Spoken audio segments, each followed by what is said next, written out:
In episode number 382 of the Reasons I'm Broke podcast, we cover the Joker movie's Golden Globe results. We also have the CW's show renewals, what's getting extended and what's staying. And for sure this week, we do have this month's previews catalog highlights. All of this and so much more on today's show.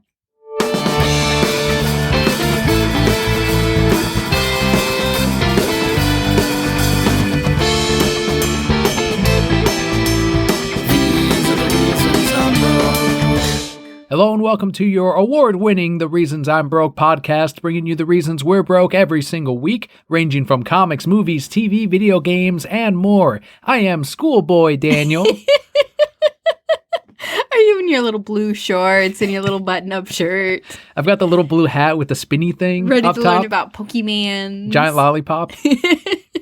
Well, I am your Emperor Palpa Kelli. I'm here to learn from the Palpa. You best listen when I speak. The way we format the show is first we go through some news. We head into our Patreon shoutouts of the week, which are our thank yous for all of you who make the show possible. This week we've got the previews catalog highlights, and we'll end it with the Brocat block, which includes listener questions and where we've been this week.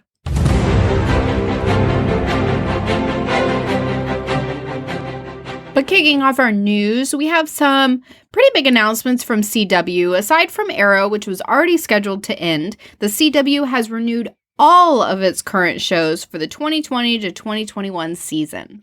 While Papa Kelli and I have fallen off on most of the CW shows, we're making a very tough effort to go back and watch Riverdale. I know that a lot of the Brocat Core members out there do still keep up with the CW, especially after the big crossover they just had with Infinite Crisis, Final Crisis, whatever they ended up calling it. But we have a quote here from CW President Mark Pedowitz. Quote, "These early orders for next season give our production teams a head start in plotting out story arcs and a jump on hiring staff. And this also provides us with a strong foundation of established fan-favorite CW shows to build on for next season." End quote. Do you feel that that is a smart technique to renew as early as possible, get your ducks in a row, and give the production staff more time to get you that quality show that you need? Or do you think this is just them having really that much faith in the product and knowing that these shows, based on ratings, are kind of here to stay? I think it's a little bit of both. If you can start any project early, it's always a smart opportunity because, yes, you are going to get that better product. Writers are going to have time to actually think and plot out where they want to go rather than be rushed and say, well, this is what I can think of right now, let's go. But in the same time, yes, I do definitely think that they have a lot of faith, especially off of the heels of whatever crisis that we do need to watch because of Kevin Conroy. Mm-hmm. I will throw that in there. So I'm assuming that did really well for them. Riverdale is still a fantastic show up to the point that we got to. So hopefully that still continues to be great. So yeah, why not continue to renew them? It's also a matter of what would they replace them with anyway? I mean, what are they going to come up? They could come up with another property, an established property, or buy up something new, but it's kind of easy to keep riding the superhero wave, especially if the numbers are there. I know for all shows they're not, because I've seen the Flash's seasons to season numbers and people have tweeted it. They're not good. But if they're making enough revenue off of the ads during these shows, then by all means go for it. I'm sure it's not just ratings when it comes to these things. But some of the shows that they're talking about in this renewal are Riverdale, The Flash, Black Lightning, Batwoman, and more. The Riverdale spin-off show, Katie Keene, which is scheduled to debut next month on the 6th, has also already been expanded for 13 additional episodes in its first season. Interesting. Who's Katie King? I haven't seen who the casting is, and I know she is right now going to be Archie's next love after Sabrina. I mean, are you surprised? No. Archie's with everyone. With everyone. They all fall for him. He's not even charming anymore. He's something because everyone likes him. Everyone loves him. Not me. I'm assuming Katie Keene showed up. I don't remember her appearing in Riverdale at least, unless she has been in the background and we just hadn't noticed. But I'm assuming in the previous season, she must have been a pretty big part of it for them to then spin her off. I know they could have easily done it with Betty and Veronica, done a spin-off show. So I am kind of surprised that they went with Katie Keene. although maybe they fleshed out her character way more in the seasons that we haven't been watching. We'll have to see. We'll have to check it out when it finally premieres. I will still stick with my kind of comment that Riverdale, while we were watching it, out of all the superhero shows at that time, a year or two ago, was my favorite comic book TV show currently on the air. Obviously, you're not going to include Batman the Animated Series. That's going to trump out on a lot of these things. But something that spun out of Batman the Animated Series was Harley Quinn, and now she's going to be on the big screen. We have the latest trailer to Birds of Prey and the fantabulous emancipation of one Harley Quinn. Oh shit, is that a hyena in a bathtub? I named him Bruce after that hunky Wayne guy. I feel like I like this trailer a lot more than the first one. Very different feel than the first one. We got some sort of heavier story beats, I guess. You know what? I'm wrong. The first one had more story. This one is more about the flashiness, the camera work, the setup, and selling the color, I guess, of the movie. Not really, I don't even want to say color, but the friendship, the action, and the spectacle behind the movie. Yes, but additionally, I think that while the first one did have more story notes, you really had to dig deep into them to kind of decipher what was going on.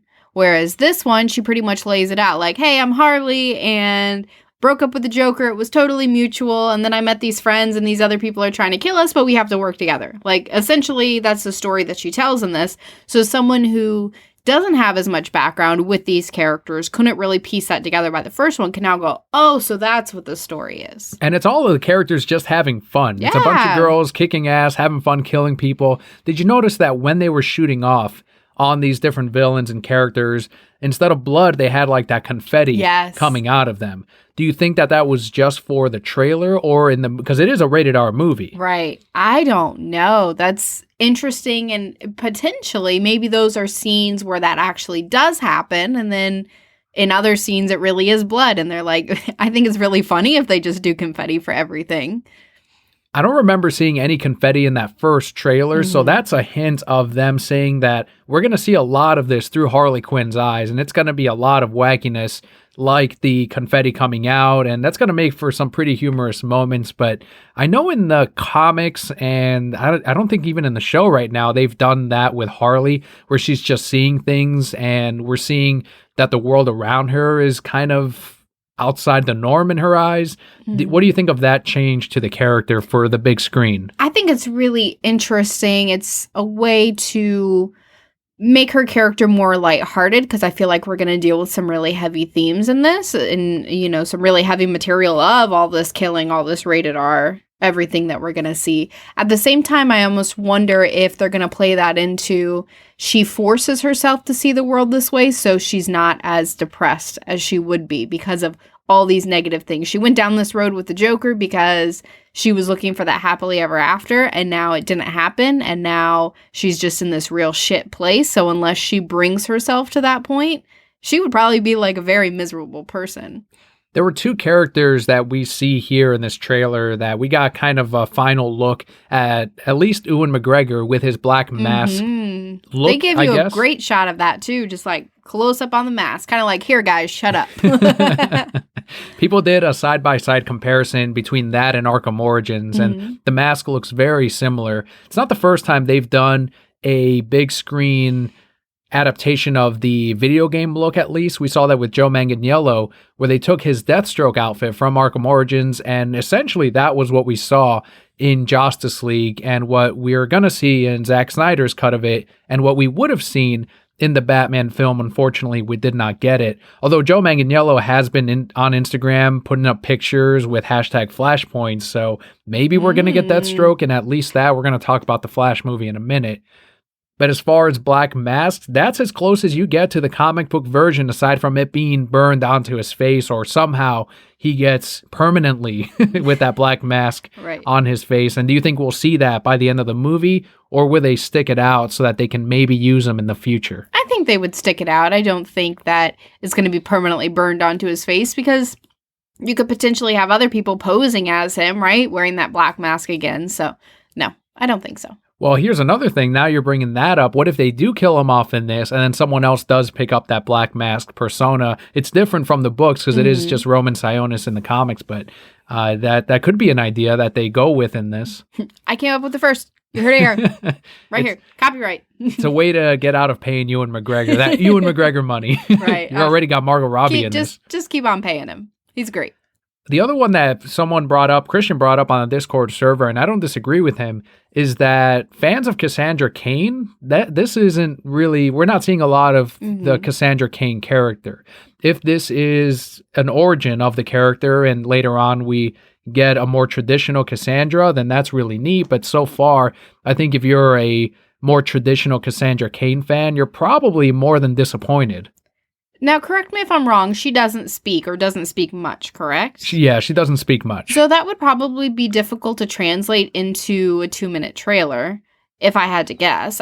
Could it be done? Sure, but you're going to highlight all these big and loud characters, and I think we're really going to see a lot more of her in the movie when she can have those silent moments or play off of the other characters in a larger scene rather than just trying to fit these moments in. So I wouldn't fret just yet. Plus, let's assume that they end up screwing up Cassandra Cain and it ends up still being a pretty decent character. At the end of the day, no shade on Cassandra Cain fans, but they're not going to be your general audience here. It's going to be the Harley Quinn fans that are definitely going to be there. You're going to make sure that they get her right. And we've seen it with Suicide Squad. They nailed the character. Margot Robbie is an amazing Harley Quinn. So for that, I know I'm not the biggest Cassandra Cain fan. I'm not going out and buying her solo series, so I'm not that audience. To me, it's going to be fine, and I think I represent at least that portion of that general audience where if she's that much different from the comics, it won't affect the bottom line. It will piss off the fans, but they've kind of been pissed off anyway because the comics, until she gets her own comic, then they can be happy and sales can be nothing for that book because it's only, maybe 5 very vocal Cassandra Cain fans. And at the same time, at least she's in a movie. Yeah, there you go. Boom. I mean, it's like me and fucking Bulbasaur. Anytime they come out with some product, I'm just grateful that he's anywhere. I don't care if it's a Bulba dildo. It's like, holy shit, Bulbasaur's on that. Would you buy it? Yeah, I'd buy a fucking Bulbasaur dildo. Hell yeah, I would. Who wouldn't? Somebody find one. It's got to be officially licensed, though. I don't want any fucking bullshit bootleg, because there's plenty of bootleg Bulbasaur product, but it's got to be officially licensed Pokemon. Okay, well, that's never going to happen. But yeah, to your point, Cassandra's there. Whether or not, watch the movie. If it ends up being a crappy interpretation of it, then so be it. But wait until it won't be the last time that they use the character. And maybe in 10, 15 years, they'll reboot the character and have a more traditional version. Who knows what it is? As far as this trailer, it didn't oversell me on it. I was already going to see the movie. There was nothing huge that I was like, oh man, that's fantastic. Aside from maybe the Black Mask reveal, it all seemed very focused on Harley Quinn. And if this is a Harley Quinn movie. I know they call it Birds of Prey, but that's how you market it. That's the movie you're making. Margot's an amazing lead. I think it's going to do really well in spite of the R rating. I definitely agree. This trailer was pretty much made for the general audience who wasn't sold on it, who knows who Harley is, and just to get them excited to see her and her wacky antics. Birds of Prey is set to release next month on the 7th, so less than a month away. We will have a review for you right here on the show. A comic book movie that far outweighed everyone's expectations, I think, was Warner Brothers' Joker, who won 2 of its 4 Golden Globe nominations last week. Fucking amazing. Just adding onto the list of awards that the Joker movie has gotten, Joaquin Phoenix took it home for Best Performance by an Actor in Drama, and Hildur Guðnadóttir for Best Original Score. Fucking amazing that it took home a couple of Golden Globe wins. It was beaten out in 2 categories by 1917, which was directed by Sam Mendes, and it took Director and Best Picture, of course, both of which Joker was nominated for. Which is an amazing feat on its own that it was nominated for Best Directing and Best Picture. Do you think this is going to more or less reflect what we're going to see at the Academy Awards, which is going to be on February 9th, the 92nd Academy Awards? I definitely think we haven't received the nominations yet, right? They should come No, out they should soon. be in the next couple of weeks. Perfect. Well, we already know it's probably going to win a Brosker.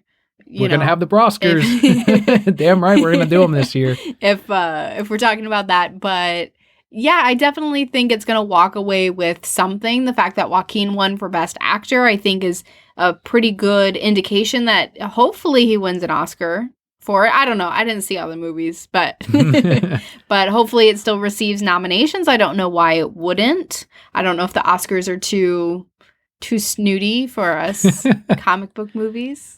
Usually, I know they were saying that the Golden Lion Award usually reflects on what ends up happening at the Academy Awards, and it's already done well in spite of how it performs for the Academy Awards. Right. I know some people were saying, oh, it lost in Best Picture and Director. It's like it fucking won, ignoring everything else before it, but it won under Best Performance and Best Original Score. Pretty you look amazing. At them and you say, it's a comic book movie, and it Right. won. Like, last year, would we ever say, oh yeah, a comic book movie will win the Oscar, like a Golden Globe, anything?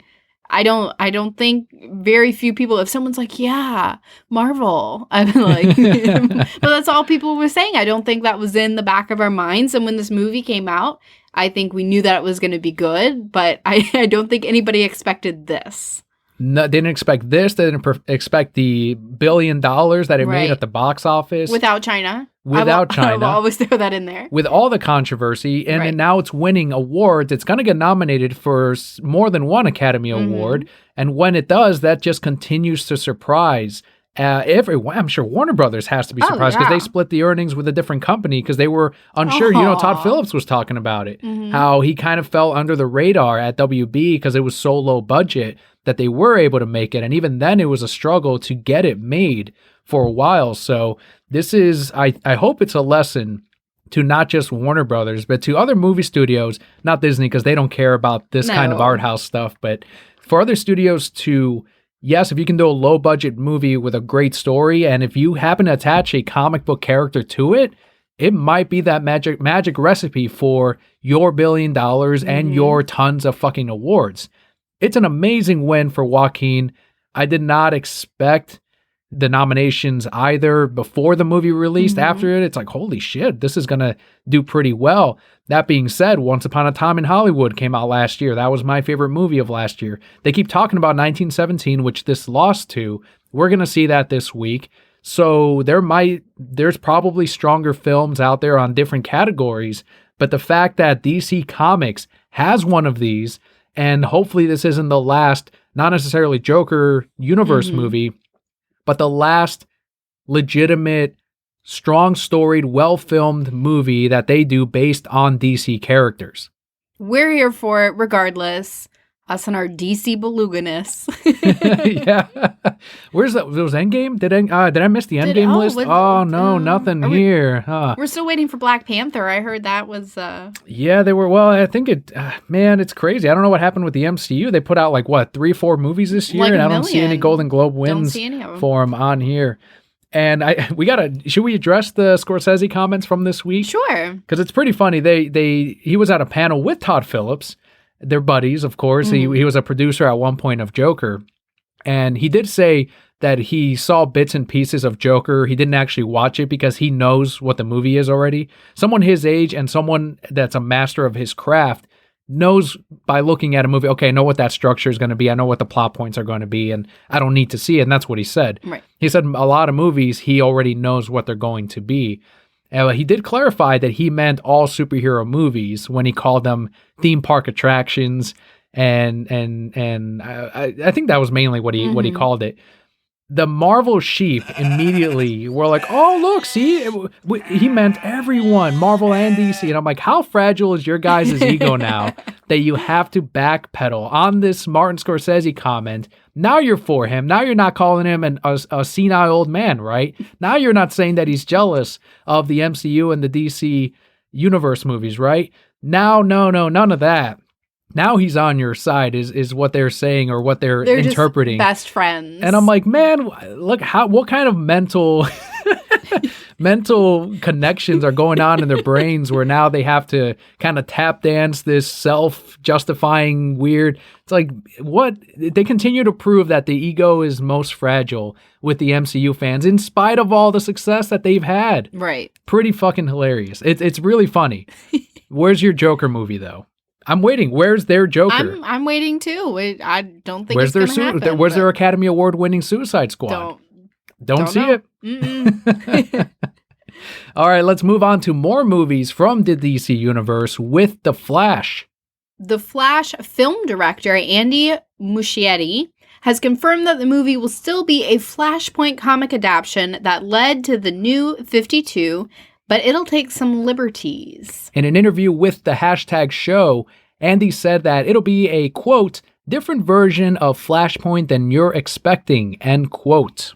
How does this make you feel? So we got that Joe Manganiello posts with #Flashpoint. Mm-hmm. We have Jeffrey Dean Morgan putting up an Instagram image of him wearing his comedian mask and saying, hopefully I can have another masked appearance sometime in the near future. So there's a lot of speculation now about Deathstroke and possibly Flashpoint Batman showing up in this Flashpoint movie.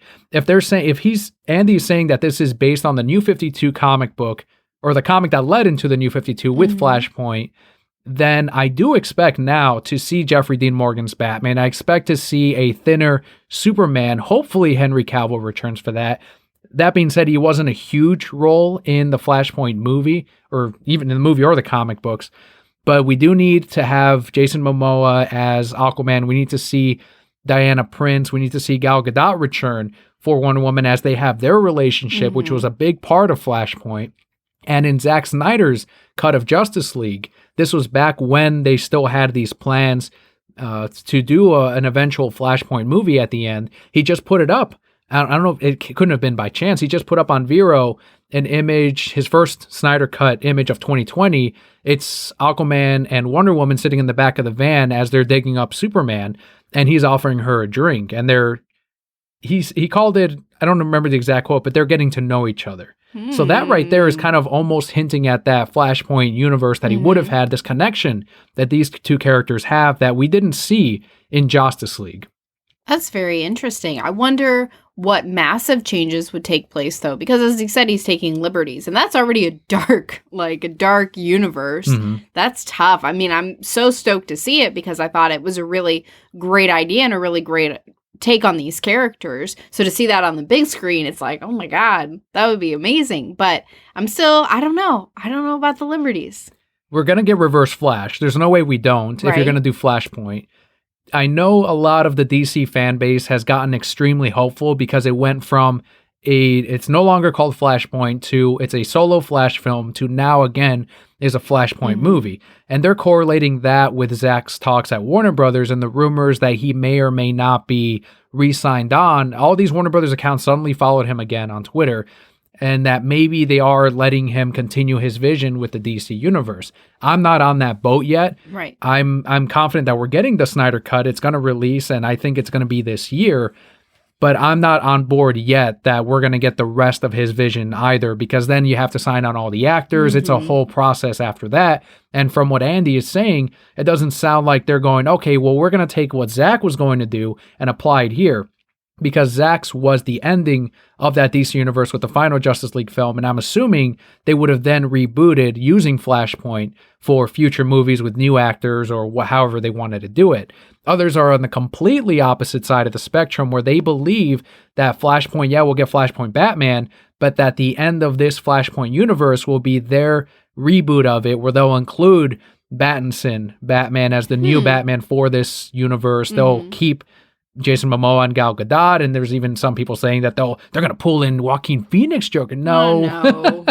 Calm down. So there's a lot of that going on where the extreme ends of this, and to me, I don't think it's going to lead to a reboot. I'm not on that idea either, especially if they're thinking that each of these movies are going to be standalone and not in a whole connected universe.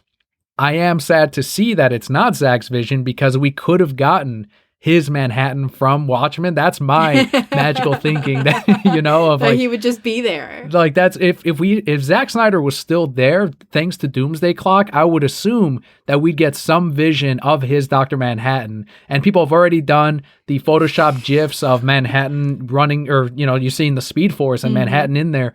That would be fucking phenomenal. And on some universe out there where Zack still got to carry out his vision 100%, that is out there and it exists, and that's amazing.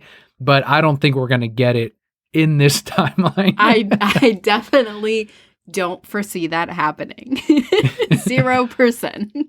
What are your thoughts on this Flashpoint project, and what parts of the comic do you want to see for sure make it on the big screen? Well, the thing I think that we all want to see is Martha Wayne as the Joker. Yes. And that heartbreaking moment where she has that sanity at the very end and he's got to get rid of her, right?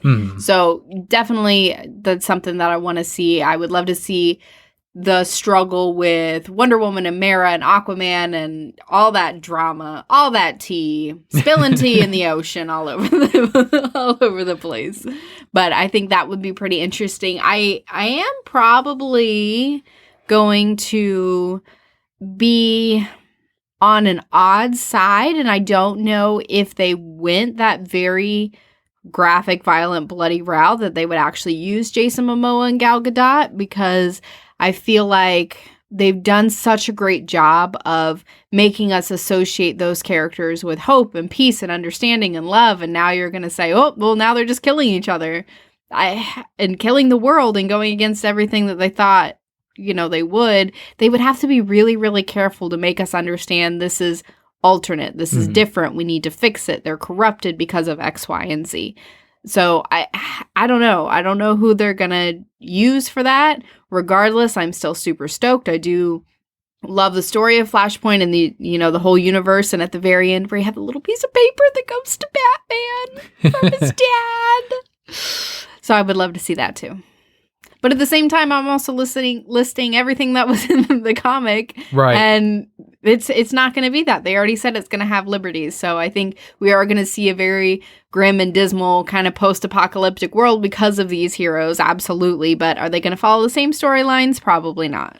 Now, the director is known for some horror films, just like James Wan with Aquaman. And we, as he displayed, that doesn't mean that the movie's going to be a horror film at all, that they can do other projects aside from what they're known for. Hell, Todd Phillips, we were talking to people, the Hangover guy, and now he's fucking winning awards all throughout for the Joker movie.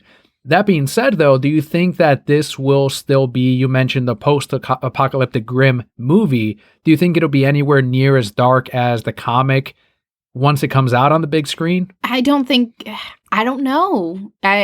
Before the Joker, I would have said no, people can't handle that. But I feel like Joker was so incredibly intense throughout, and obviously did very successful. It's winning awards, and I just reiterate everything we've said. It's potential that they could do that, but at the same time, you have to be aware of how big is this budget, and are you really going to more focus on something that's going to make that money back? Because if you make it too dark and too intense, then I think people are going to see it once and say, well, nope, I'm done. Whereas with the Joker, it was kind of the sky's the limit. It had such a small budget. It was like, nah, make what you want. Right. And with something that like The Flash, I feel like if they do take even half the elements from the comic, it's going to be a higher budget film. So I think you're right. They're going to have to be very careful. We're not going to see Mera getting decapitated. No. We're not going to get in. Even Martha's death, that one wasn't too bad, but it's a dark theme in the comic book. It's really, really heavy. So I'm very happy that we're going to see some adaptation of Flashpoint, and so far the animated movie did pretty well on that, but I know the show didn't. They called the story Flashpoint, and it wasn't really. The only theme was that his mom lived, so that's the one connection. It'll be interesting to see where they go with this. They are set to release the Flashpoint film on July 1st, 2022. Moving on over into the comic book side of things, while only 2 issues of Joker Harley Criminal Sanity has been released, issue number 3 will have artist Jason Badauer instead of Mike Mayhew moving forward. So the DC Black Label line has suffered from delays on their titles, including Last Night on Earth, which just wrapped up, Birds of Prey, which still hasn't released. It should have been out as of last couple months ago. And Batman Damned also had a number of delays. A lot of rumors as to whether that's because of Batman Damned #1 or if it's editorial being extra careful now because of the bat penis. But in this case, there were comments from Bleeding Cool on the current or, now previous artist Mike Mayhew, and they were insinuating that he was falling behind on the artwork, but he chimed right in the comments section of the article. Quote, Mike Mayhew here. I'm not slow and don't have a problem with deadlines. I left. It's frustrating when you are multiple artists on a book and no one can differentiate what is causing delays. It's frustrating when Rich Johnston assumes that Jason was brought on because I was slowing the book down.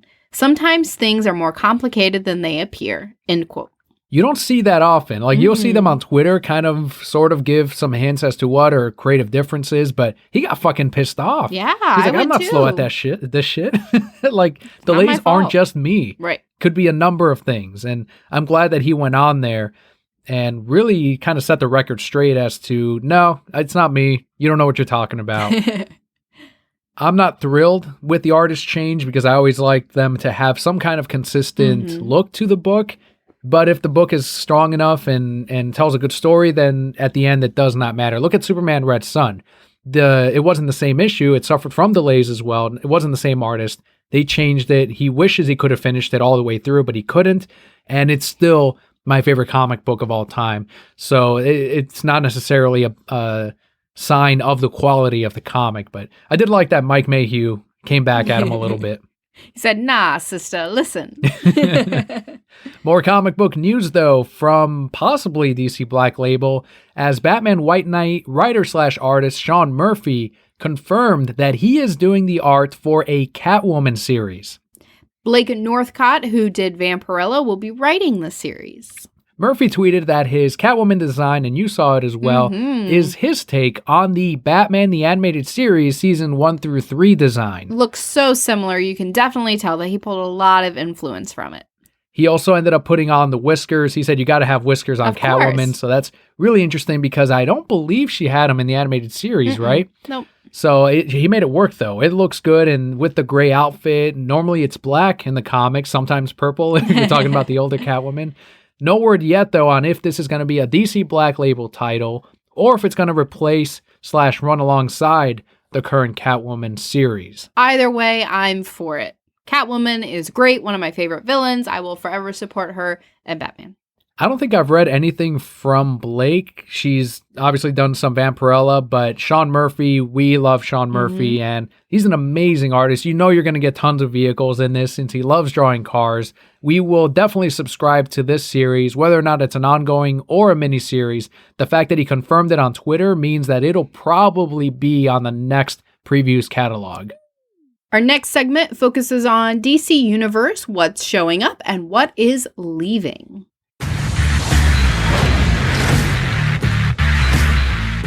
These are highlights of the DC Universe streaming service. As a reminder, Harley Quinn still has new episodes every Friday this month. We also have Wonder Woman Bloodlines that finally came out. You've been waiting for this one for a while. I thought it was on as soon as the Blu-ray release, but that wasn't the case, and it seems to be different for each of their animated movies. Batman Beyond's HD remaster is going to be on DC Universe, and I know you and I aren't crazy about Batman Beyond in spite of it being an extension of Batman the Animated Series, but I know a lot of people that are younger than us really retain, and that is their animated series Batman. So I don't know. Theme song. A lot of that might be the... I'm going to credit Darwin Cook for that. He did the opening sequence. I don't think he did the music, but he did that, all the opening shots of him. And who did that opening sequence? They deserve an Oscar. I have no idea. An Oscar. Give him an Oscar now, 20 years later. With the HD remaster, I'll probably go back and check it out just to see how much cleaner it is, just like they did with animated series. We also have Batman Gotham Knight being added.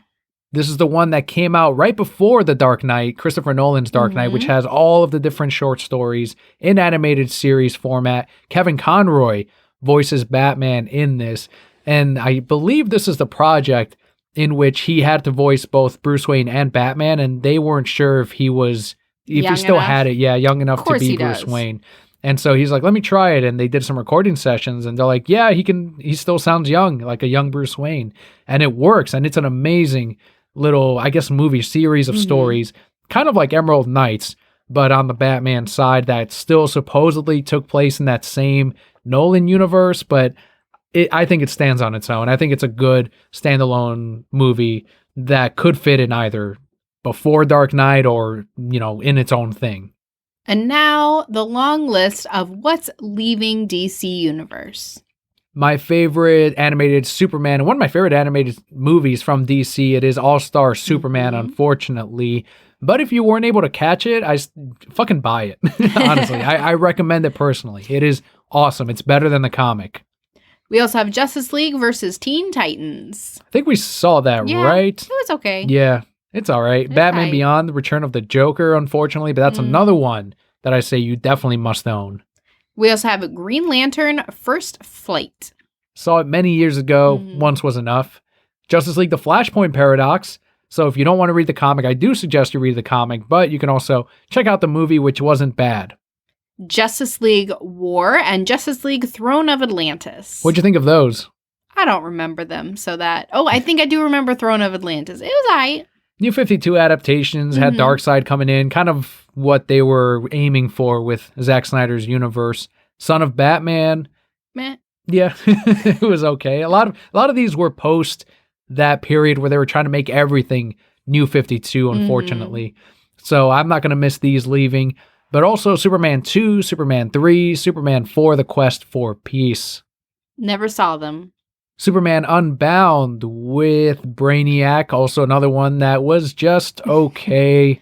Superman versus the Elite. Those were the Elite Kryptonians, right? Did we see this one too? We did see it. It's the one where he tricks them at the end, like, into being that evil alien. Like, this is what you wanted, right? And he's nearly killing them, and it's all to prove a point to the Elite. Also, I know a lot of people really like the movie. I thought it was just all right, and I think it's based on a comic. Superman Doomsday. Pass. Let it go. Let it go. Superman Batman Apocalypse. You missed out if you did not see that. Superman Batman Public Enemies. It's pretty good, but I like Apocalypse way more, just for Batman fighting Darkseid. Watchmen Under the Hood. It was a pseudo-documentary that took place in the Watchmen universe. It was really neat. I enjoyed that one, but I'm pretty sure it's in the special features of Watchmen at this point. And finally, 2009's Wonder Woman. We own that one. That was an early Blu-ray release for us. Okay, cool. I don't remember it, but I'm sure it was great. Those were our highlights for DC Universe and the final part of our news this week. Let's head into our thank yous for the week, our Patreon shout-outs.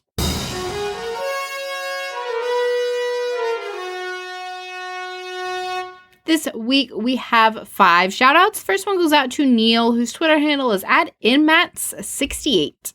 Neil tweeted that he's apparently not a fan of tacos, according to OmniJam's parody gatekeeping list. So what qualifies you as a fan of tacos? He had a long list. You had to pray to the Aztec gods. You had to completely remove hot dogs from your diet. You had to keep salsa in your sombrero. That was there was a lot of requirements, but it was a parody on that Star Wars gatekeeping tweet. Oh. Tell them about that if they don't know about it, if they've missed it. So there was, you showed it to me once, like a huge list of, in order to be a Star Wars fan, you have to do all these things. And it's like, what was it? See all the movies and read the books, yeah, extended universe, read the comics, be in discussion groups. It was a legit gatekeeping tweet of, watching the movies does not make you a fan. These things make you a fan. And it's like, okay. People were saying, who the fuck are you to decide who's a fan or who's not? Right. His tweet blew up though. And it's like, it went completely viral, and he went on there like, oh, I guess I touched a nerve with some people. And I'm like, damn, yeah, you did. You really did, including all these parody tweets that got to all of us. What's your thought on whether or not someone qualifies more than another person on being a fan of something? I just think that's stupid. You can be a fan of whatever you want to be a fan of for whatever knowledge that you have. Are there people who are going to have more knowledge than you? Absolutely. Are there people who have more knowledge about Harley Quinn than I do? Not many, but sure. Are there people who have more Pikachu things than I do? Not many, but sure. So you can't limit someone's like for things. Can I say, oh, you say you're a fan of this, but I don't think you really understand it if they're spitting falsities at me? Sure. But yeah, you can't tell someone, oh, well, you have to see every single thing and own every single piece of merchandise before you say you're a fan. That's just stupid. However, I did look up Aztec names to name our child. So can I qualify as someone who likes tacos? Yeah, as long as you pray to one of them. Pray to one of those gods. I didn't. I just tried to see if there was a cool name that we could name. Just do it once. Officially a taco. I mean, you're married a Mexican American. I think you're more than qualified. Yes, perfect. Next shout out goes out to Brian on Twitter at BrianShoup1. Brian retweeted the N64 bottle opening hack. I don't know what this is. So you know the back of the controller where you put in the rumble pack? Or the memory card, yes. All right. If you remove those, you use that space and you can open up bottles with it. No, you're going to ruin your controller. Probably. But to be fair, they were using a third-party one in that video. I can tell it wasn't an official one. That's fine. If you break those, fuck them. They break anyway. Yeah. All right. He's forgiven. But you can't. No, then you're going to have to be like, to try and get your memory card back in. And you're going to say, why is this full of sticky soda? What game used a memory card? I don't remember using it for Toy Story. Wasn't there the memory expansion for the N64? Isn't that what that was for? I don't know. I know there was I had this little gray thing. I probably still have it. And you just pop it in there. You're sure it wasn't the Rumble Pack? It wasn't a Rumble Pack. I never had a Rumble Pack. I don't like Rumble Packs. Because you're trying to do stuff and you're like, shaking your whole body. Next shout out goes out to Kat on Instagram at CatShaw. Kat posted some wilderness and sunset photography. Be sure to check out her Instagram for tons of great landscape photography. Give her a follow. Next up, we have Matt, whose Twitter handle is at Mr. Forklift. You can also find him at typingaboutmovies.com. He retweeted Alex Ross's Then and Now Hulk artwork from when he was a little kid, little crayon drawing. Aww. And then he redid that same pose of Hulk punching upward in his talent, now. And it's pretty amazing. And it's a message of keep practicing. If you have the talent, if you have the drive to improve, then you clearly, you will. Was his little kid crayon artwork better than my current artwork? Your Buzz, I would have to see your Buzz Lightyears. We need a time machine. Well, no, we need the Flash. I would. Don't do it. Don't do it. I would need to do a Hulk and then compare my Hulk to his little kid Hulk. All right, yeah, you need to do that. All right. You got to have him punching towards the camera, though, like towards the person viewing it, because that's kind of what he was doing as a kid. All right, I got it. I'm ready. If she does it, she's going to tweet it. I promise you.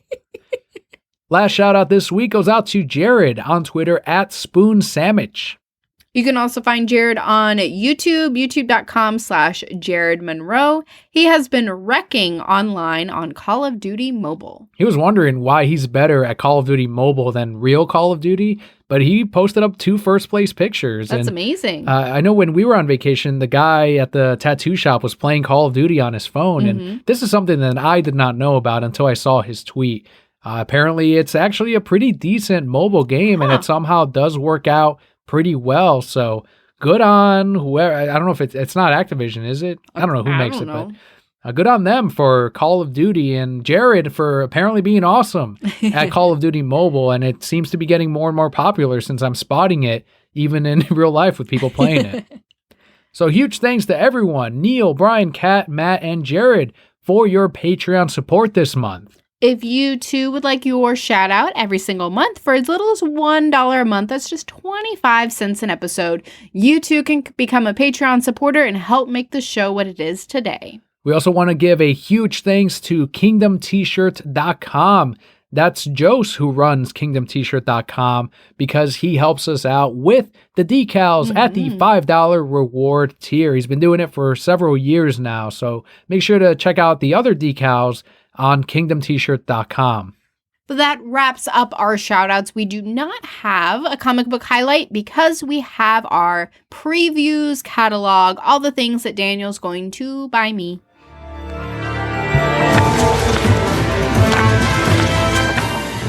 To anyone confused as to what the previews catalog is, it comes out once a month. It's normally $3.99, thick as catalog. It actually costs them more to print it than to sell it. So they put a ton of paper into this thing, and it's amazing. It's basically like that Sears Christmas catalog, but for comic book shops. And that's how your local comic shop does their ordering. That's how a lot of subscribers at comic shops, a lot of my subscribers at the shop, do their ordering too, because that's where you see what the latest comics, Funko Pops, t-shirts, merchandise that are coming out 2 to 3 months from now and beyond.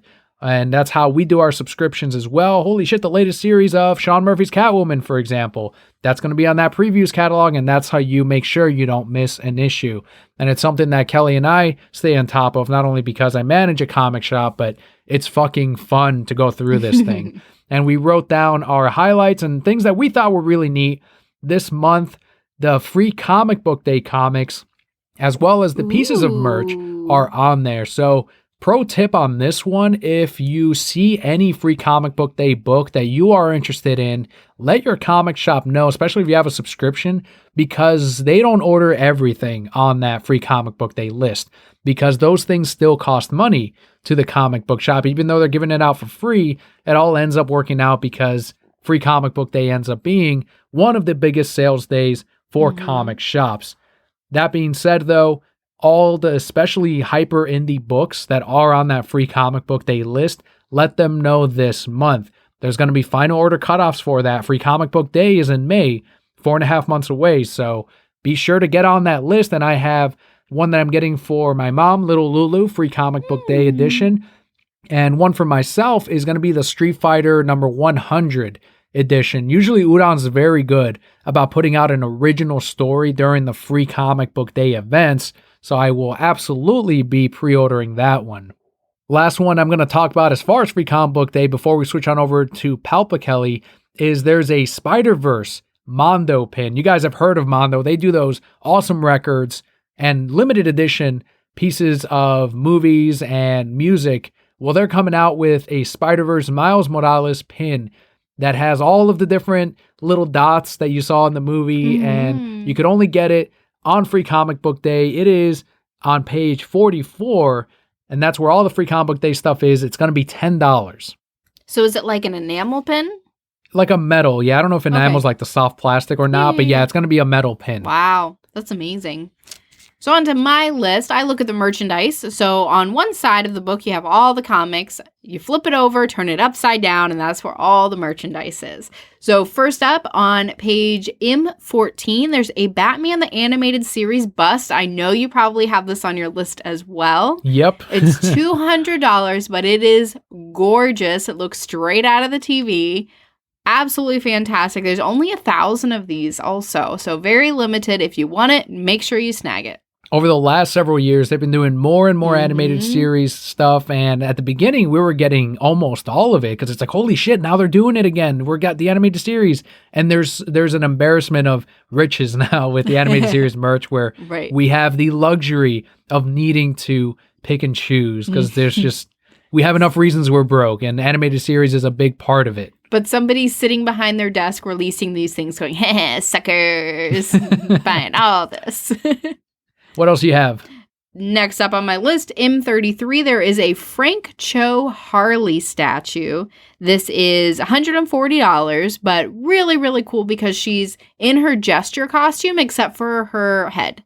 So she's got, you know, her blonde pigtails, kind of like from the New 52 where it's dipped, one side's blue, one side's pink. But again, half of her, most of her is that jester costume. And whenever Harley is in a jester costume, I'm like, yes, Harley. That's also based on one of his variant covers that I think they put up that picture next to it. If not, you can find it on Twitter for sure, or on the DC Collectibles Instagram. It's an amazing cover, and Frank Cho is a great artist. Not the nicest person, but he's an amazing artist, kind of like Neil Adams. It's cool to see these statues. I was debating that one too, but I ended up passing on it. What do you have next on your list? I've got Mirka Andolfo, her latest miniseries. It is Mercy. She does the Unsacred book. She did the Catwoman book for a couple of issues. Amazing artist. She also did a commission for me at C2E2 a few years back. It was that Poison Ivy. Yeah. And I like all of her comics. I like her artwork. And Mercy has a steampunk Victorian look to it all. So it's not going to be her regular, like, sexy comics that she had been coming out with lately, at least. This is going to be more of her traditional work, 6 issues long. That's going to be on page 54 from Image Comics. Also, Steeple, the trade paperback, that's on page 112. Same creative team that did Giant Days. That's what they're doing now. They did a miniseries, but now it's collected as a trade. So I'll be getting that. I have a couple of DC books, which is really a majority of my order. But the Robin 80th anniversary issue is going to have several variant covers. And one of our favorite artists, Dustin Nguyen, is going to be doing one of those covers. And I pre-ordered it. That's going to be on page number 2, final one. Before we switch it over to Palpa Kelly, it is Strange Adventures from DC. It is on page 3. That's the all-star team of Tom King and Mitch Gerrits. If you liked Mr. Miracle, subscribe to Strange Adventures as soon as possible. They are aiming at another Eisner Award with this one. So make sure to not miss out on Strange Adventures. But the real question is, will they win a Breisner? Only time will tell. You got to stay subscribed to The Reasons I'm Broke to know. Ignore the fact that we did not do any Breisners last year. Moving forward. It was a tough year. It was very tough. Have a 2-year-old, have a 1-year-old. Have a child. So next up on my list on page M34, I have a black and white Harley statue. She's dressed as a mime in this one. So really interesting take on her and her costume. Of course, I love the black and whites. We have several black and white statues, but I also love that they occasionally include red in them. And so this is one of those cases where it's not entirely black and white. There's still that very striking red. And this is $95. On page M36, they also have Justice League Unlimited action figures. You have everyone in here. You got Batman, Superman, Wonder Woman, Hawkgirl, Green Lantern, Flash, Martian Manhunter, Aquaman with both his hands. Nice. Then they got to include the baby then. They need to. I was hoping there would be like hook hands Aquaman, but no, he did have both his hands. These are $28 a piece, but of course, if you were a fan of that era of animated shows, really great piece to add to your collection. That line of action figures, I'm getting the Batman one. Of course. I'm thinking about getting the Superman one because I love that that moment in that bromance. Justice League. Yeah. And these were originally exclusive to DC Universe's streaming service shop, but now they're making them available to comic shops, which is really cool because that makes me hopeful for, while we could have gotten a lot of these already through the DC Universe shop, that hopefully they're going to, after a year exclusive or whatever it is, it's been a year now since these were available on there, that you are able to at least order some of them through your local comic book shop, which is really neat. Switching over to me now. Yeah. I've got Batman and the Outsiders number 11, not a series we're reading, but this is the variant, which they have on page 20. It's got Ra's al Ghul in a full cover, front and back. Shirtless? Done. No, he's not shirtless. Sword? He's got a sword. Okay. It's always one or the other. Both preferably, but. There's also Detective Comics number 38, the facsimile edition, classic cover on page 64. We're also getting I had the Frank Cho statue on there as well, but you had already mentioned that. Also, Justice League Animated Series, we think alike. I have something from Marvel. It is the True Believers $1 reprint of She-Hulk number 1. Oh, the series we read? Not that one. It's her first appearance, which is kind of neat. I love when they do the first appearances. That's on page 29. She-Hulk, until they make a movie MCU thing, or now they're working on the show, kids will forever, not just kids, but adults assume that's the Hulk's girlfriend. Whenever they have no... Forever. That's always the funniest thing and I'm not necessarily making fun of people, but it's the fact that when they don't know the answer to something, they'd rather tell their friend or their child, some lie, some made up story, rather than, I don't know, I'm not too sure. I don't know why. People are just uncomfortable with saying, I don't know. So that's probably it. It's probably not just a comic book thing. But that's the main thing. I'm like, holy shit, the Hulk's cousin is his girlfriend too? I'm sitting here behind the counter like, what the fuck? What's going on in this family? What you up to, Marvel? All right, over to your end. On page M45, there is a beautiful Wonder Woman statue. It's called Wonder Woman Princess of Themyscira. It's $150, but is all in marble and gold. So looking very much like statues that you would see in Greece of these gods, these mythological, beings. But Wonder Woman done in that same style. Absolutely beautiful. If I was a bigger Wonder Woman fan, it would have to be in my collection. I've always debated those as to whether or not they do well at the shop, but at the end, I end up letting go of the marble ones because they're gorgeous. They're beautiful statues, and those are usually the ones that I'm like, that's a nice piece of art.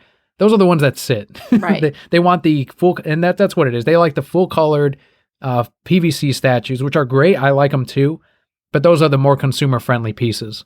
Also on page M52, there are die-cast Mario Kart cars, which I thought were so cute, mostly because Leo just loves cars. So, I'm hyper-focused, boom, cars. But they're all the little Mario Kart characters in their little carts. They're $5.99 a piece, and that great metal. If you guys don't know die-cast cars, they last forever. Mm-hmm. And they're that hard metal. You can throw them at people, and they hurt.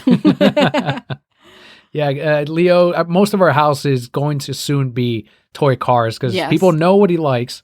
He likes cars and he likes Paw Patrol. So that's mainly our house slowly. The best is the Paw Patrol cars. Best of both worlds. Because there are some of those too. A good amount of those. Got a couple things left on my list. I'll just finish them off real quick and then you'll finish off yours. Sure. I've got a variant for Vampirella number 9 on page 175 that we will not qualify for, unfortunately, at my store. But it's a Bruce Timm variant. I think it's a 1 in 50. It'll be one that I'll maybe try to get on eBay the day of or a week later. But that's one that I was like, that's a neat thing. I wish it was open order, but it is what it is. Wicked Things is a new series also by the makers of Giant Days, and they're coming out with a new number 1, and I believe number 2 got solicited in this catalog, but the trade paperback is one that I'll also be getting. Big fan of that team. If you haven't read Giant Days, it's a good ongoing series from Boom Studios, now available in 9 trade paperbacks, I think. I know one of the authors is John Allison. We were talking about Leo earlier, but there's a new board book that is in this catalog. It's going to be great for kids. It's called DC Superheroes Have Fallen 2. Aww. And it is on page 292. It's $11. Great for any kid that you want to brainwash with the superheroes of your choice. If that's in the same line of board books he already has, right? Listen, if you guys are thinking about children or have children or are going to have, get these board books. They're so adorable. The pictures are from old comic books, but then they tell these really great stories of, here's shapes, or superheroes say please, or there's even Batman goes to sleep. And I'm like, yes, please go to sleep. Have I ever told you about the best book about kids going to sleep? Is it the one that Sam Jackson read on YouTube? I don't know. Go the fuck to sleep. Yes, that one. Somebody told me about that, and I read the first 3 pages, and I was like, I need this, but then I never bought it. Those board books get at me more and more. Just that one page of Martian Manhunter and his green bald fucking head. I'm like, I always read it judgmental, because the way they describe it. I know they're just describing things for kids, but I read it as fucking head every time. And as I'm balding every day, it just gets, that line gets meaner and meaner to me. I'm not even green, but those are great. There's also a Batman v Superman symbol t-shirt that I'm pretty sure is a resolicitation, but I'm going to get it this time. It is on page 425 of the merch section. It's $19.99. You mentioned the animated series, Legends 3D DC Comics bust statue, which is amazing. Last one is if you are a Power Rangers collector. Unfortunately, you can't just order the one figure. They come in a full case. So we're not going to be getting one at the shop, but something to keep an eye out on is there's a Lord Drakon Power Ranger action figure. And I don't know if it's the first one they've ever done, but it is on page 420. I'm sorry, it's $20 on page 53 of the catalog. really cool if your shop ends up collecting Power Rangers, or if you're able to get it later on. I'm sure the Lord Drakon one is going to be one to definitely keep an eye out on. And that is the end of my previews list. I still have a pretty good list. Go for it. You ready? So on M63, this is a resolicitation, but it must always be mentioned. There is the Bulbasaur pop for $10.99. So if you haven't had the opportunity to get it yet, you must. You got to support that little green cabbage boy. Hell yeah. It's the most popular pop at my shop. So we sold out of everyone. First Bulbasaur. Is that the only one you order? No, it's not. I am fair with my ordering. But Squirtle's ass just sat, even through the holiday season. What happened to Squirtle? It proved that and I have nothing personal against Squirtle at all. I have something personal against Charmander, because his ass is the one that my rival had in the game every time I picked Bulbasaur. But shoppers ended up buying Pikachu, Charmander, and Bulbasaur over Squirtle this year. So by the rules of Christmas, Squirtle is now the least popular of the original starters. There's going to be a Squirtle uprising, as there was a Bulbasaur uprising. Best of luck to them. They better get a Squirtle Ganda going. It doesn't have as great a ring to it. True. Next on my list, M66, there is an Alfred and Wayne Manor pop. I don't think I've ever seen this before. Has it come out? It hasn't released yet. I saw it a few months back, and I don't remember if I ordered any for the store. I might have ordered one or two, but those big piece pops unfortunately don't move as quickly, so we're very selective as to which ones. But that's a cool one. Wayne Manor. Yeah, it looked really cool. I probably did get a few for the store. You know what would be great is if they made like a Barbie dream house with Wayne Manor, but Alfred was the Barbie. Yes. That I would purchase. Boys and girls would buy it. Yeah, it'd be great. On M68 to M69, you have all the Dragon Ball Z figures. There were like 4 Vegetas in there, and I'm like, this is great, but it was all fighting Vegeta. Like, I went some Dad Vegeta. Dad Vegeta. What's Dad Vegeta wearing? What's he look like? You've never seen Dad? He's got his sunglasses on his head. He's wearing like that blue shirt and his khaki pants. It's like a dress shirt. Yeah, right? He's getting ready to change some diapers. Show him how it's done. Give it time. It'll show up. Listen, Dad They're gonna Vegeta. run out of them. There needs to be more Dad Vegeta. The best part, he's like cooking omelets, but breaking all the eggs. What? You don't remember Oh, that's right. That? He couldn't do it, right? No, he kept breaking eggs. He was right. like, he kept getting the shells in there, and he was so angry. And that chicken was on his shoulder. Like, yes. Real cranky, too. On M85, I just thought this was funny. There's an It statue. It's old It. It's $64.99, but he looks like he's in a class picture. I missed that one. Because he's like being creepy, but he's like posing. She's doing the hand, like, your hand under your chin and like on your cheek. Leaning on. Listen, we need to tweet this or something, because I was like, why is he in his class picture? They always made us do those weird poses, didn't they? Uh-huh. In fucking, and I was like, what the fuck is this? And I guess our parents liked them, so who knows? But I'm sure they would have liked anything with our kid. Yeah, now that I'm a parent, I'm like, my kid can have his eyes closed, and I'm like, look at him. Look He's at his perfect. little cheeks. Just an angel.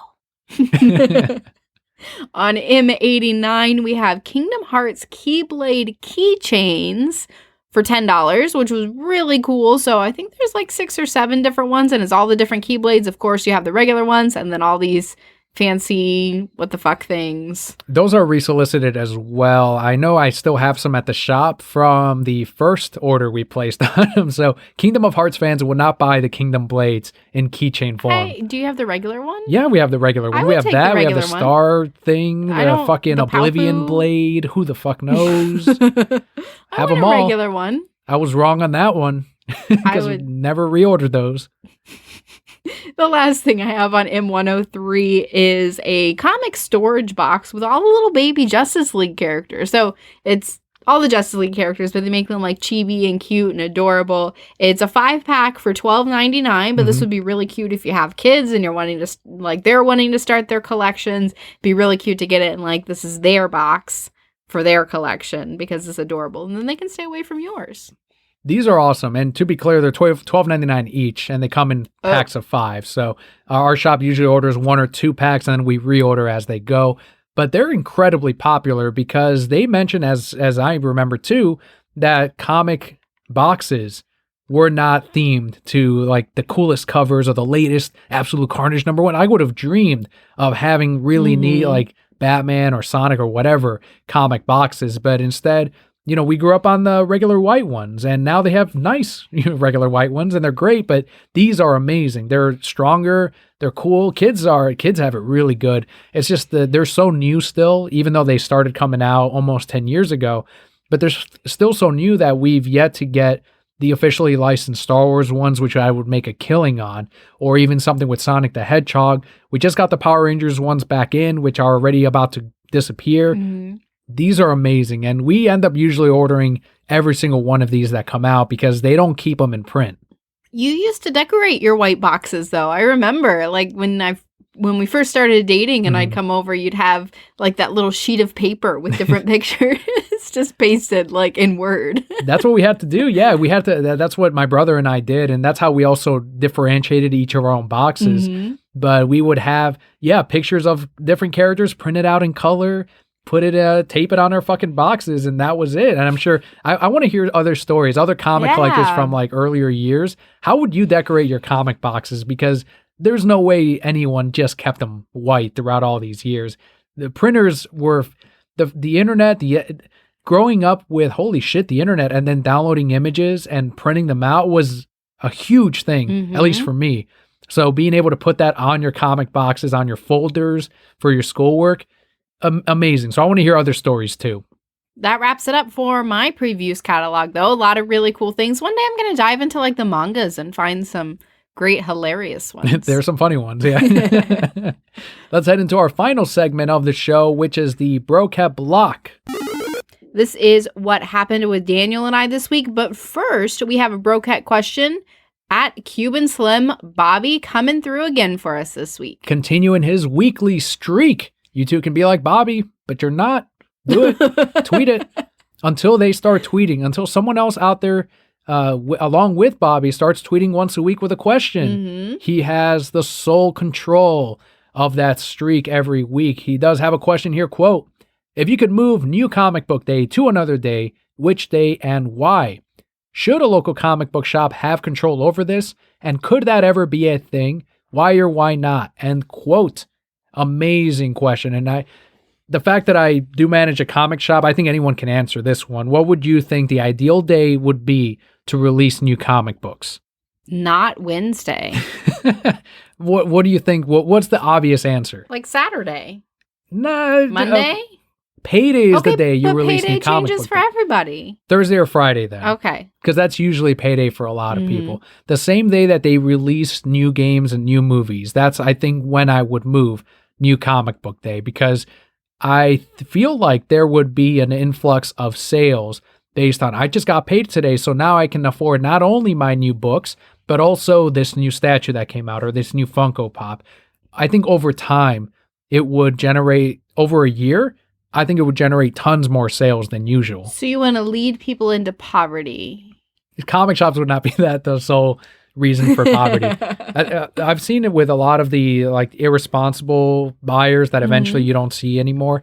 They're the ones that their box gets out of control, and the comic shop subscription isn't the only thing that they don't know how to handle in their life as far as finances. So I think that's anyone, no matter what hobby they're in. But it is a competition between all these different businesses of everyone wants everyone's money, right? You want to try to maximize your profit as much as possible. And it's not necessarily that you're out to put them out, but you're out to sell them things that they enjoy and try to get them the book or whatever in their hands, the Funko Pop that they would like. And from there, they would make that purchase or not. And I think Payday would be a great one for that, because they do that again with video games especially, and movies and other major releases. Movies come out on Thursdays. They used to come out on Fridays. Payday weekend. Yes. Nothing to add? No, I mean, I get it. I could definitely see that logic within it. I just feel like people get paid differently. So, like, for example, my job, I get paid every other week. So then that doesn't really qualify for me. Yeah, you could release it on a Friday when I get paid, but then I'm looking at every other week and not every single week. So I don't know. I'm not in the business, so yeah. And I may not see any major changes. I think it would mainly affect the Wednesday warriors, the people that are there on Wednesday, because they would then have to move it to Thursday or Friday, whenever that is, their payday. Because there are some subscribers that purposely wait until payday, which is Friday, to come and pick up their books. So to them, I don't think they're affected by this regardless, one or the other. But I think the Wednesday Warriors are the ones that we'd be able to maximize our profits on a little bit more because of that. And they're a big chunk of our weekly profit, and it's great. But overall, I think that unless the comic shop specializes in a huge subscription service, most comic shops would be unaffected or wouldn't care when New Comic Book Day was. Right. And the second part of the question, should local comic shops control this? I think it would have to be a nationwide decision of new books come out on this day, and that's it. Publishers telling this is when new books come out. I don't think it should be no, we're going to hold off until Friday. I think you'd lose out then on your local competitor that goes, no, we'll release them a few days early or a day early. I definitely agree with that. I would have to pause, though, and say, what does that look like on the printing and shipping side of things to say we're going to push it back to Friday? How much does it affect their business? Because realistically, they probably ship everything out on Friday. And then it doesn't, so their week is set up of, okay, we're going to work hard this week, get everything together, ship it on Friday. Monday, we start over again and have 5 days to ship it. So what does that do to their week? Does that push employees into the weekend? I don't know. We're just on this side of it. Great question, Bobby. Thank you so much for submitting this week. And if you would like to be anyone out there, if you would like to be heard on the show, make sure to head on over to speakpipe.com/thereasonsimBroke. Using your phone, you can leave us a voicemail, a question, a comment, and you can be heard on the show. Next on our Brocat block, let's keep it podcast related before we go into the vacation.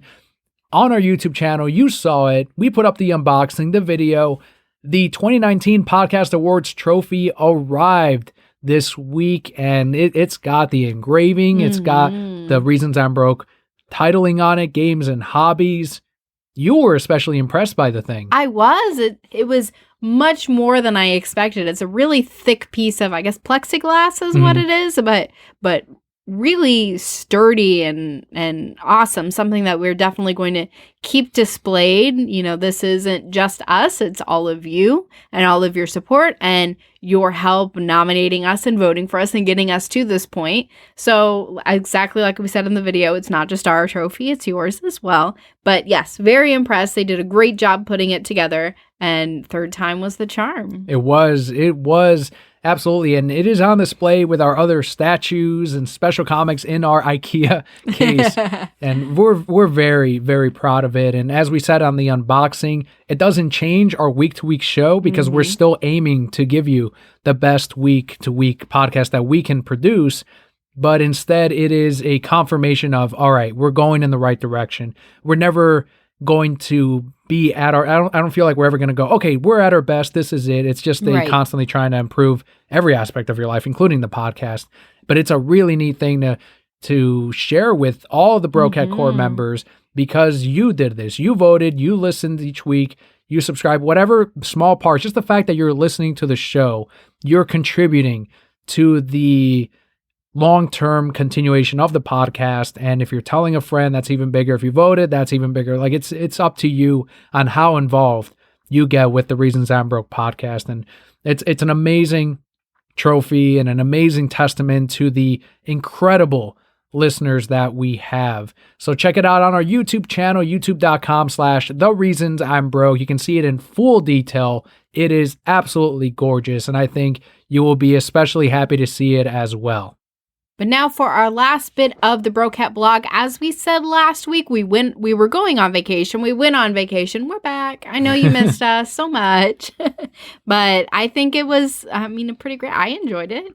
I had a good time, yeah. And you, as you mentioned last week, you planned it out so that there would still be a show last week, and it worked out. And now we're back on our regular schedule of life and recording and work.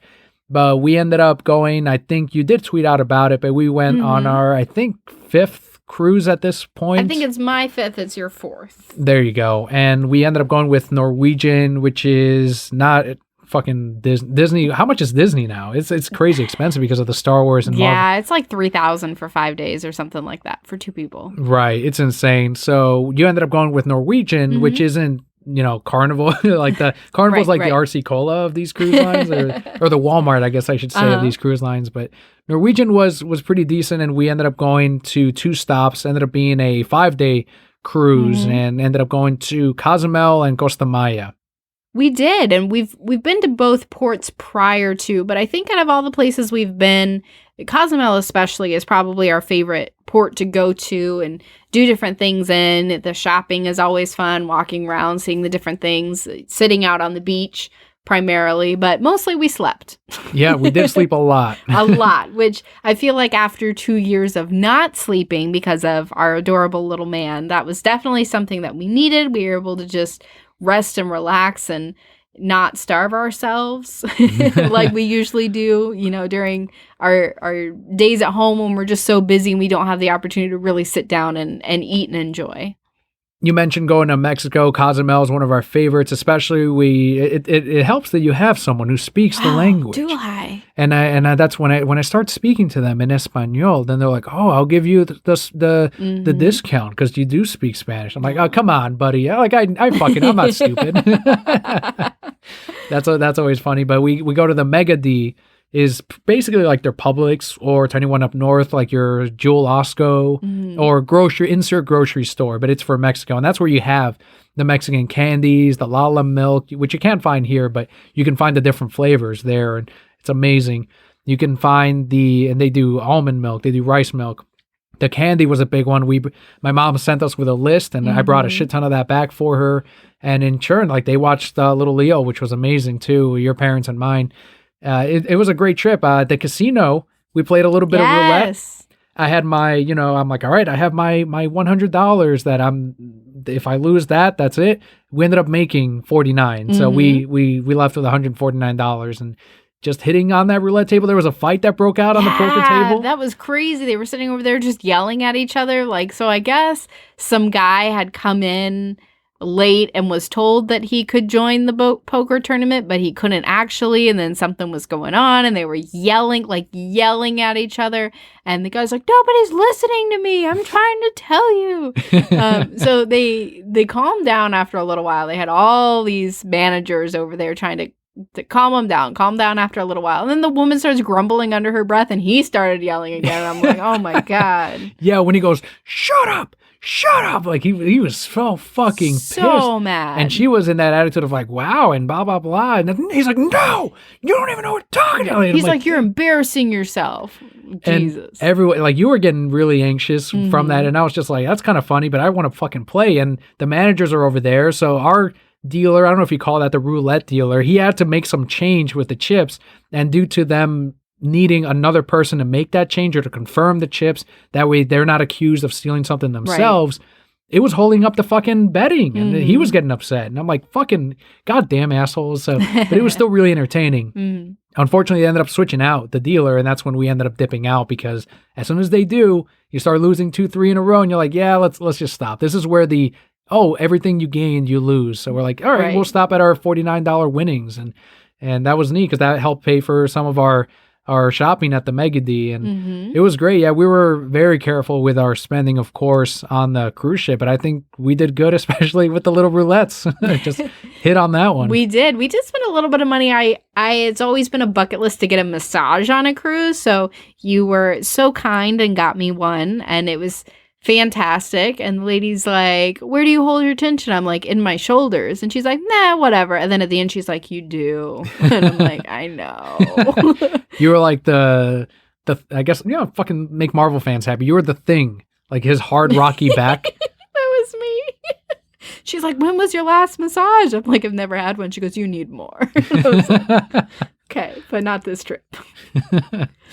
It was great to disconnect and really enjoy not only our company or each other's company, but fucking resting and being away from our work and every other mega responsibility for just a few days. And that's something that you and I like to do after the holidays, because we do work in that field of things get nuts during the holidays. You can't get out of town. You have to stay in town. You can't go out for even to visit family elsewhere. You have to stay here. I work in retail. You work in the food industry. So you're kind of stuck there. But it works out, because by the time we are able to go on vacation in January, prices are cheaper for Right. anywhere, whatever you do, whether you go out of town or take an airplane trip or whatever. And also things are slower. So this ship was not as busy as ones Some of we've the gone others. to in previous Right. years. So that was really neat. I will say that's something that I think you and I really excelled at this trip, more so than probably any other trip we've ever been on, is we really disconnected. Like, we checked on Leo, right? But we weren't checking work emails. We weren't checking in for work. We really just took the opportunity and said, when we come back, it's going to be busy. And we've been back 2 days and I've been to work 2 days.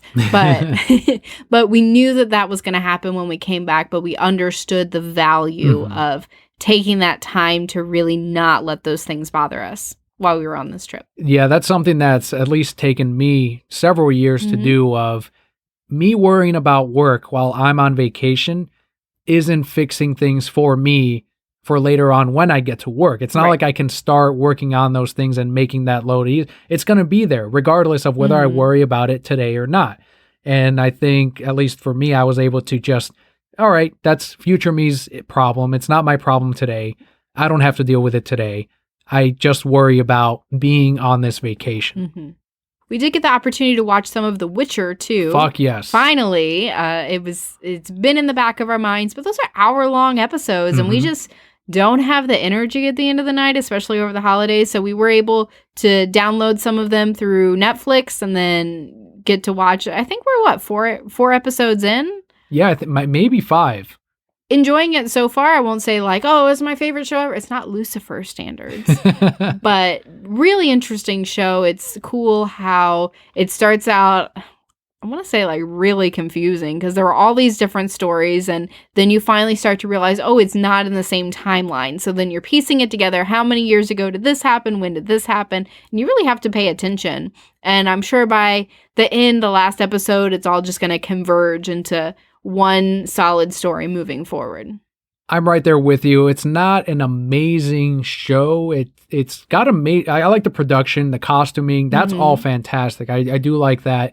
The stories themselves, I think they're keeping me interested enough to go, yeah, I kind of want to watch the next one. I want to see what happens to The Witcher, who right now is my favorite portion of the story based on things that happen in the other 2 stories so far. And it could be that by the end, those end up becoming my favorites. But just at this point, I'm like, all right, I'm watching this just for The Witcher at this moment, because these other characters, one has gone through some changes that I'm like, all right, not the same character that I was interested in initially. And the other one hasn't really progressed too much in her story. So right now it's for Henry Cavill's character. I do recommend watching it though. I don't know how it compares to Game of Thrones. I only saw 1 season of that, but I do want to watch more of The Witcher as opposed to Game of Thrones, where I was like, all right, I'm done with that. I don't need to see season, especially after Momoa's character was gone. Right. But no, I'm the same. Definitely interested in continuing forward with it sometime when we have time. We'll put it on our list because it's definitely not something that I think Leo could watch with us. Right. Yep. We'll catch up on that. Harley Quinn, 1917, hopefully soon. And next month when we have our review of Birds of Prey. But that about does it for today's episode of The Reasons I'm Broke. Thank you so much for tuning in. Make sure to follow us on Twitter at Reasons I'm Broke. At Palpa Kelly spelled with an I. Thank you once again. I've been Schoolboy Daniel. And I am Emperor Palpa Kelly. And Broke at Core. All will be well.